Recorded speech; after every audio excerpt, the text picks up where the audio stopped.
دوسری چیز یہاں آیت میں یہ فرمائی گئی ہے کہ کافر یہ بھی کہتے تھے نا کہ ہماری مرضی سے یہ کیوں نہیں صفا اور مروہ کی پہاڑی کو سونا کیوں نہیں بنا دیتا، یہ یہاں مکے کی وادی میں نہریں کیوں نہیں جاری کر دیتا، اس کا گھر جو ہے وہ سونے چاندی کا کیوں نہیں ہے، نوکر چاکر اس کے کیوں نہیں ہے۔ تو یہاں بھی اصول بتایا گیا کہ پیغمبر اپنی مرضی سے کوئی معجزہ نہیں دکھا سکتا۔ یاد رکھیے گا مسلمانوں، کتنے ہم بہکے ہوئے ہیں عقیدے میں، عقیدہ ہمارا کتنا تباہ ہو چکا ہے کہ اللہ صاف فرما رہے ہیں وَمَا كَانَ لِرَسُولٍ أَن يَأْتِيَ بِآيَةٍ إِلَّا بِإِذْنِ اللَّهِ، اللہ کے حکم کے بغیر پیغمبر بھی معجزہ نہیں دکھا سکتا۔ نبی روحانی طور پر دنیا کا طاقتور ترین انسان ہوتا ہے نبی، یاد رکھنا۔ روحانی قوت جو نبی کے پاس ہوتی ہے کسی کے پاس نہیں ہوتی۔ بابے ملنگ ننگ دھڑنگ بیٹھے ہوئے میں یہ کر دوں گا، بھائی نہیں بابا کا نام نہیں لو، بابا تو زمین آسمان الٹ دے گا۔ ہاں بھائی شاباش۔ چرسی بھنگی جس کو نماز کا پتہ نہیں ہے، جو کلمہ صحیح نہیں پڑھ سکتا، وہ زمین آسمان الٹ دے گا۔ اس کو اگر غصہ آ گیا نا تو آگ لگ جائے گی تمہارے تن من کو۔ واہ بھائی پیغمبر اپنی مرضی سے معجزہ نہیں دکھا سکتا۔ اچھا معجزہ اس لیے دکھاتا ہے کہ لوگ مسلمان ہو جائیں، یہ بھی پیغمبر کی مرضی نہیں ہے شامل اس میں دوسروں کی بھلائی ہے نا کہ مومن مسلمان ہو جائیں۔ پیغمبر کی خواہش تو یہ ہوتی ہے کہ میں جو یہ کہیں نا میں سب کچھ کر دوں لیکن یہ مسلمان بن جائیں، جو یہ کہہ رہے ہیں نا میں سب کچھ پورا ہو جائے لیکن یہ ایمان لے آئیں جہنم سے بچ جائیں، یہ پیغمبر کی مرضی ہوتی۔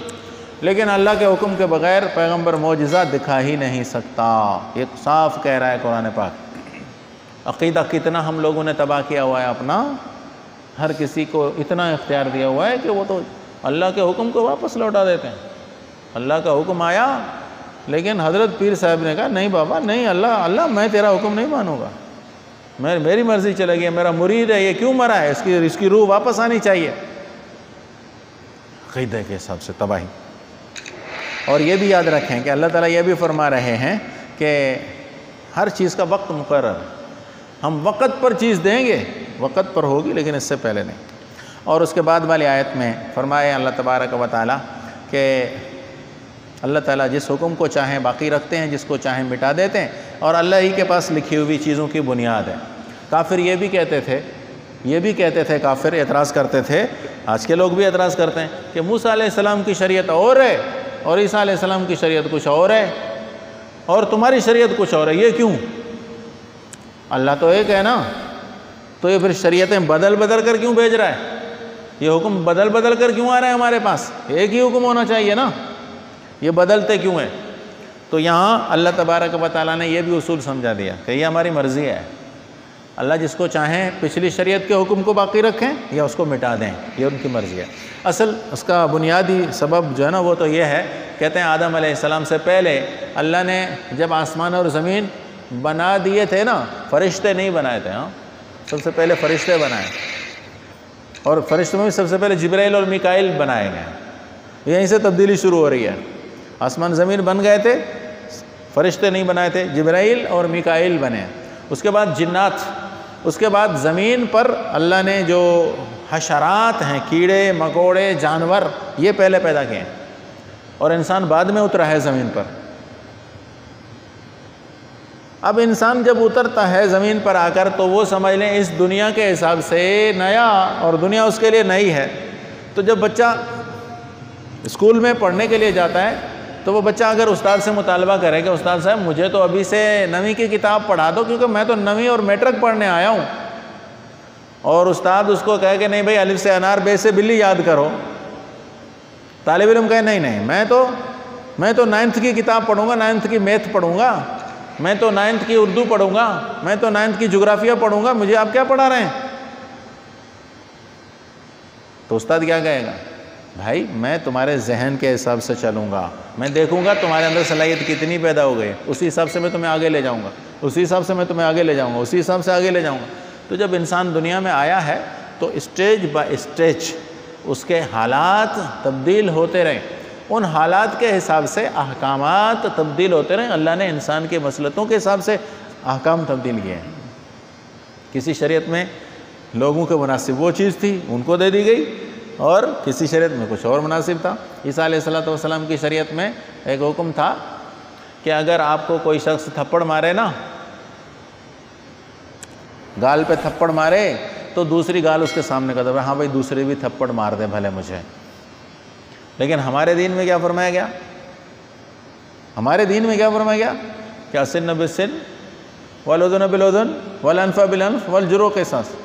دانت توڑے اس کا دانت توڑو، ناک کاٹے اس کی ناک کاٹو، آنکھ پھوڑے اس کی آنکھ پھوڑو، کان کاٹے اس کا کان کاٹو۔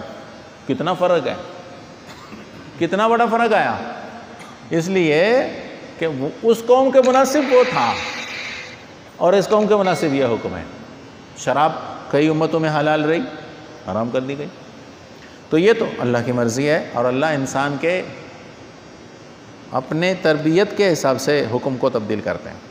اور اس کے بعد فرمایا گیا تیسری آیت میں وَإِمَّا نُرِيَنَّكَ بَعْضَ الَّذِي نَعِدُهُمْ أَوْ نَتَوَفَّيَنَّكَ۔ رسول اللہ صلی اللہ علیہ وسلم کی تو خواہش ہوتی تھی کہ یہ جو مطالبے کر رہے ہیں مجھ سے یہ پورے ہو جائیں ان کے، تاکہ یہ لوگ جہنم سے جانے سے بچ جائیں، جنت میں جانے والے بن جائیں۔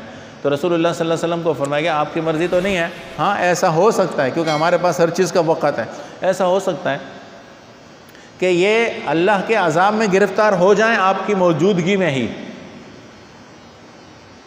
آپ کی موجودگی میں ہی یہ اللہ کے عذاب میں گرفتار ہو سکتے ہیں۔ اور یہ بھی ہو سکتا ہے کہ آپ کو وفات ہو جائے، آپ چلے جائیں، آپ اپنا کام کر کے جائیں، فَإِنَّمَا عَلَيْكَ الْبَلَاغُ وَعَلَيْنَا الْحِسَابُ۔ آپ کا کام اللہ کا حکم پہنچانا ہے۔ آگے آپ کے حکم نہ ماننے کی وجہ سے ان پر عذاب آتا ہے یا نہیں آتا، آتا ہے تو آپ کی زندگی میں یا آپ کے بعد، یہ الگ معاملہ ہے، اس سے آپ کا کوئی تعلق نہیں۔ پیغمبر اپنی بات پہنچانے کے بعد انتظار نہیں کرتا، نہ اس کی ذمہ داری ہے کہ کتنے لوگ مان رہے ہیں، کتنے لوگوں نے میری بات کو مان لیا، کتنے لوگوں نے ایکسیپٹ کیا مجھے۔ پیغمبر اللہ کا حکم پہنچا دیتا ہے، ختم، اللہ کا حکم پہنچا دیا، اب ان کا معاملہ اللہ کا معاملہ، اللہ جانے وہ جائے۔ اور اس کے بعد والی آیت میں اولم یرو سے بتایا جا رہا ہے، اللہ فرماتے ہیں کیا یہ لوگ نہیں دیکھتے کہ ہم ان کے لیے زمین تنگ کر رہے ہیں، ان سے ہم زمین چھین رہے ہیں، اور اللہ جو فیصلے کرتے ہیں اللہ کے فیصلے کو کوئی لوٹانے والا نہیں ہے، اور اللہ بہت تیز حساب لینے والے ہیں۔ یعنی عذاب میں یہ گرفتار ہو رہے ہیں اور زمین ان پر تنگ ہو رہی ہے۔ ہوا یہ کہ جب مکہ مکرمہ میں مسلمان تھے تو مسلمانوں پر زمین تنگ تھی، لیکن جب مسلمان مدینہ منورہ میں آئے تو آہستہ آہستہ کافروں سے زمین چھینی جانے لگی، اور فتح مکہ والے سال تو ان سے مکہ بھی ان کے ہاتھ سے نکل گیا۔ اور پھر رسول اللہ صلی اللہ علیہ وسلم کی زندگی مبارک میں ہی جزیرہ عرب پورے کا پورا کافروں سے خالی ہو گیا تھا، ختم، کوئی ایک کافر بھی نہیں تھا۔ اور پھر خلفائے راشدین کے دور میں تو اتنا معاملہ آگے بڑھا کہ آپ کا یورپ پورا، اندلس، غرناطہ، اٹلی تک، افریقہ کے جنگلات تک مسلمان پہنچ گئے تھے، وہاں کے علاقوں تک کفر ختم ہو چکا تھا۔ روایات میں اور تاریخ میں آتا ہے کہ تاشقند، بخارا، بلخ، البانیہ، آذربائیجان، روس کی ریاستیں، ہزاروں مسجدیں ایک ایک شہر میں تھیں۔ صرف تاشقند میں 40,000 مسجدیں تھیں، صرف تاشقند میں۔ اور اسی طرح البانیہ، چیکو سلواکیہ، یہ مسلمانوں کا راج تھا، اور یہ آپ کے برما تک مسلمانوں کا راج تھا، برما تک 650 سال تک یہ علاقہ مسلمانوں کے پاس رہا ہے۔ یہ آپ کے بے وقوف لوگوں نے، آپ کے بے وقوف لیڈروں نے بہت بڑا علاقہ ہندوؤں کو دے کر اپنے لیے چھوٹا سا پاکستان لے لیا، اتنا چھوٹا سا ملک لے لیا، اتنا بڑا ملک ہندوؤں کو دے دیا، حالانکہ ہندوؤں کو جاتا ہی کچھ نہیں، یہاں پہ ہندوؤں کا کوئی ہے نہیں، ہندوؤں کو کیا جائے، مسلمانوں کی ریاستیں تھی، برما تک مسلمانوں کی ریاستیں تھیں۔ لیکن اصل وجہ اس کی یہی ہے کہ مسلمان بیچارے اپنے خودی میں پڑ گئے کہ جی ہاں ہم، اور پھر عیاشیوں میں پڑ گئے۔ بہادر شاہ ظفر، محمد شاہ رنگیلا، اب کے ہندوستان کے حکمرانوں کے اوپر جب نادر شاہ نے حملہ کیا تھا تو اس وقت محمد شاہ رنگیلا لڑکیوں کے ساتھ بیٹا تاش کھیل رہا تھا، تاش لڑکیوں کے ساتھ، روزانہ رات کو ناچ اور مجرے ہوتے تھے۔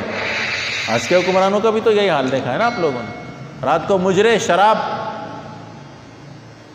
تو پھر کیسے ریاستیں قائم رہیں گی؟ ریاستیں اس لیے گئی مسلمانوں سے کہ ان کے بد کردار عمال، بد کردار حکمران آئے، اور ان بد کردار حکمرانوں کی بد کرداری کی وجہ سے ریاستیں چھن گئیں ہم سے۔ انگریز نے کیوں قبضہ کیا تھا؟ نادر شاہ کیوں آیا؟ کہتے ہیں جب نادر شاہ محمد شاہ رنگیلے کے محل میں آیا نا تو عین دوپہر کا وقت تھا، وہ اپنے محل میں بیٹھا لڑکیوں کے ساتھ تاش کھیل رہا تھا، تو نادر شاہ خود تلوار لے کر خود سر پر آن پہنچانا، تو اس وقت محمد شاہ رنگیلے نے نادر شاہ کی طرف دیکھا، کہا تجھے گرمی نہیں لگ رہی؟ تجھے گرمی نہیں لگ رہی؟ تو اتنی گرمی میں یہاں آیا ہے؟ یعنی اتنے نازک اندام حکمران۔